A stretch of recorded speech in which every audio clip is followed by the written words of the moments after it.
Oggi a Dai Roma News, spogliando la Margherita. Olimpico disponibile per i romanisti.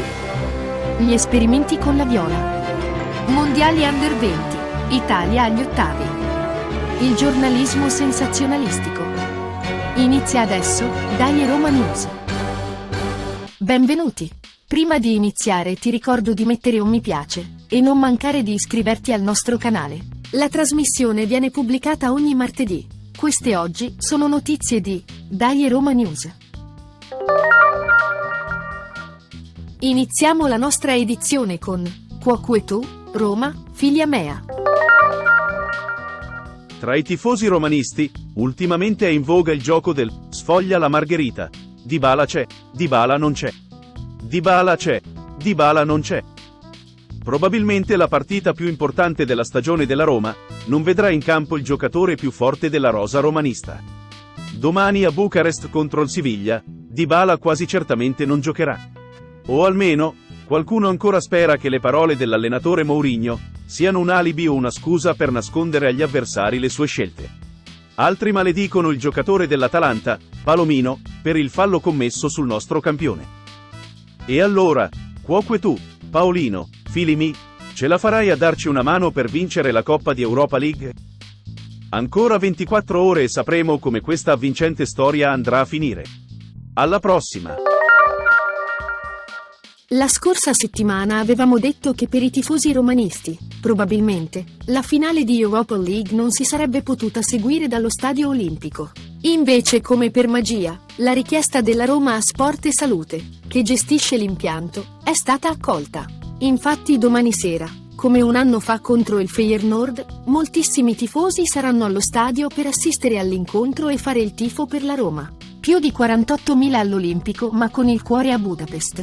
6 sono i maxi schermi previsti sulla pista di atletica, 4 per le 2 tribune più altri 2 posizionati sotto la curva sud e la curva nord.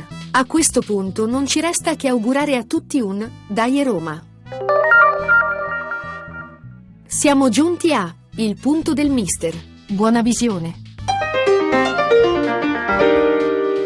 La partita con la Fiorentina va analizzata solo ed esclusivamente sotto l'aspetto dell'esperimento. Sappiamo che il risultato non contava, la squadra aveva la testa alla finale. Ma, come dicevo, è stato utile sperimentare un modulo diverso di gioco. È stato utile per l'allenatore provare il 4-3-3, nella malaugurata ipotesi che la partita col Siviglia si metta male. Per il resto la Roma mi è piaciuta, ha giocato bene e poteva tranquillamente vincere. Quei 2 gol presi nel finale però sono sempre un monito. Certe distrazioni non si possono commettere. Sarà bene che Mourinho lo ricordi ai giocatori. Non bisogna mai sottovalutare nulla, certe partite si vincono anche con la massima attenzione ad ogni particolare. I giocatori sono pronti, noi siamo pronti, Roma è pronta. Forza Roma! Nel campionato del mondo Under 20 che si sta svolgendo in Argentina, la nazionale italiana, battendo la Repubblica Dominicana, si è qualificata per gli ottavi di finale. Il romanista Giacomo Faticanti è stato schierato sempre da titolare nelle 3 partite di qualificazione, dall'allenatore Carmine Nunziata. Mentre Niccolò Pisilli, altro giovane giallorosso, è stato inserito in corso delle partite, sia contro la Nigeria sia contro la Repubblica Dominicana. E allora auguriamo ad entrambi un grandissimo in bocca al lupo, per il prosieguo del torneo. E quindi, forza ragazzi! Questo è il punto giornaliero di Parla Pasquino. Il giornalista Ivan Zazzaroni non perde giorno a ribadire che la proprietà della Roma ha un atteggiamento verso Mourinho da, queste le sue parole, un silenzio infinito, un'assenza, una presa di distanza che è, a questo punto, assurda e voluta. Probabilmente il giornalista ha intervistato o parlato con Mourinho. E allo stesso tempo lo ha fatto con i Friedkin, oppure con Tiago Pinto, per affermare quotidianamente tali pensieri. Ha avuto senz'altro riscontri diretti con i personaggi da lui menzionati.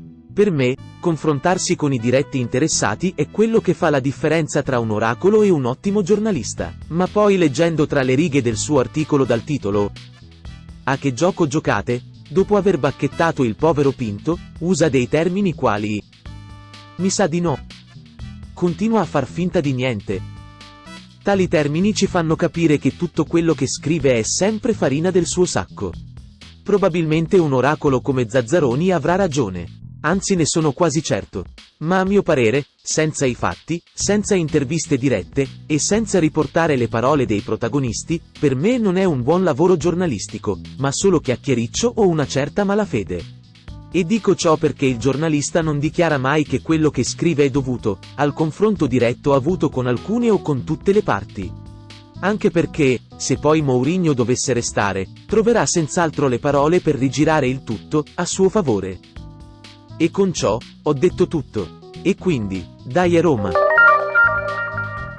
Siamo giunti al termine di Dai Roma News. Se ti è piaciuta la trasmissione metti un mi piace. Ricorda di seguire le nostre notizie, iscrivendoti al nostro canale. Per riascoltarci, noi pubblichiamo ogni martedì. L'appuntamento è alla prossima edizione.